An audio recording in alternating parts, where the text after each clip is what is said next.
हे एव्हरीवन, आज मी एका अशा ठिकाणी आले ज्याला समोरून पाहिलं ना तर असं वाटतं की कुठला तरी राजमहल आहे किंवा राजवाडा असेल, पण हे एक महादेवाचे मंदिर आहे।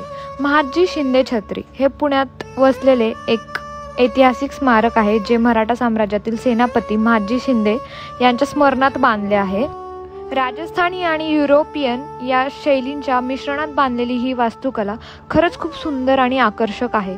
आतील भागात शिंदे कुटुंबियांचे छायाचित्र पाहायला मिळतात। महादजी शिंदे छत्री हे मराठा साम्राज्याच्या गौरवशाली इतिहासाचा भाग मानला जातो।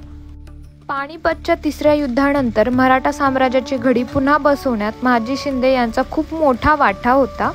या ठिकाणी त्यांनी आधी महादेवाचं मंदिर बांधलं होतं आणि त्याच वर्षी त्यांचा मृत्यू झाला आणि मग याच ठिकाणी त्यांच्यावर अंत्यसंस्कार करण्यात आले। त्यानंतर काही वर्षांनी त्यांच्या वंशजांनी ही छत्रीचे निर्माण केले। आजसाठी एवढंच। थँक्यू।